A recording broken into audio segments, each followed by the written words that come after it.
Have you ever planned something so perfectly, only to have it ruined? What do you do when your big plans turn into a big old puddle? Today's story is called The Rainy Day Fix.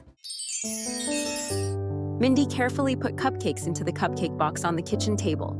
Benji, Mindy snapped, steadying a tray of cupcakes. you're gonna ruin everything. She carefully peeled back the lid of the box. Inside were 24 frosted cupcakes. Vanilla, with rainbow sprinkles. She counted them out loud. 1, 2, 3. Benji leaned over her shoulder. Is that one for me? He asked, reaching. No, Mindy said, batting his hand away. these are for my class picnic. Don't touch. Benji pouted for half a second. Then he grinned, spun in a circle, and shouted. I don't need cupcakes. I'm getting cotton candy today. This is gonna be the best day ever. Mindy rolled her eyes. We'll see about that. Actually, I am going to have the best day ever. She had been planning this picnic for weeks. She, Sophia, Zola, and Zayed were the party planning committee for Brightview Elementary's upper school picnic day. The big field had been reserved. There were gingham blankets, handmade paper fans, a tea party station. They even made thank you cards for the staff. It wasn't just a picnic, it was a celebration. When they got to school, Mindy carried the cupcake tray like it was a royal crown. Outside, the clouds were a little gray, but Mindy barely noticed. She smiled at Sophia, then Zola, then Zayed. Nothing could ruin today. Absolutely nothing. By 10 a.m., the clouds were no longer gray. They were black. Thunder rumbled across the sky like a grumpy dragon. Rain came in sideways. Mindy's teacher, Ms. Ramos, closed the blinds and clapped her hands. Class, I have some disappointing news. The picnic is canceled. There were a few groans from around the room. But most kids just shrugged and pulled out their math folders. Except for the party planning committee, Mindy's eyes locked with Zola's, then Zayed's, then Sophia's. All that effort, all that planning, gone. When Miss Ramos asked for volunteers during reading, Mindy didn't raise her hand. When it was time for partner work, she didn't talk much. She just stared at her folder. When recess came, Ms. Ramos asked her to stay behind. She waited until the room was quiet, then pulled a chair next to Mindy. Want to tell me what's going on? Mindy didn't answer. Ms. Ramos softened. You worked hard. I know how much you were looking forward to today. Mindy nodded once, her throat tight. It's okay to feel disappointed. It means you cared.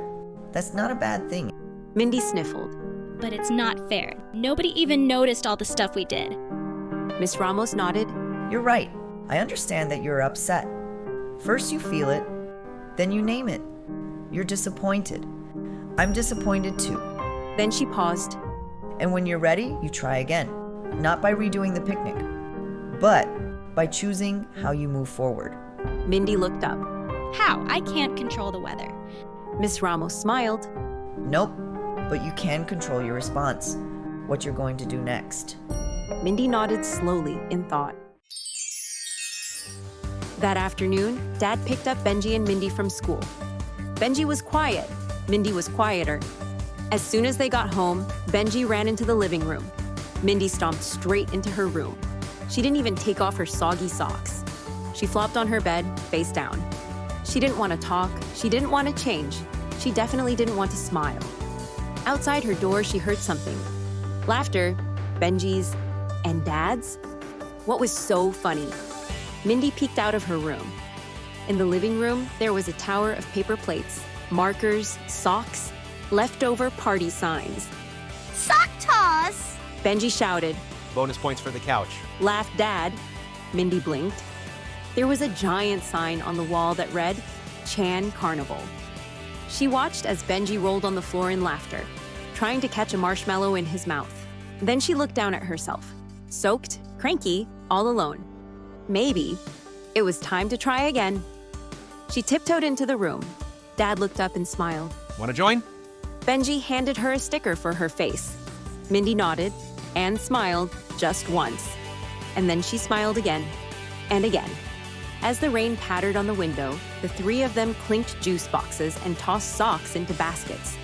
Mindy laughed. Maybe the dark clouds from today had a silver lining after all. Mindy still loved to plan, but now she knew something important. You can't control everything. But you can control how you respond. Even a rainy day can end in sunshine. You just have to feel it, name it, and try again. Thanks for listening. See you next time.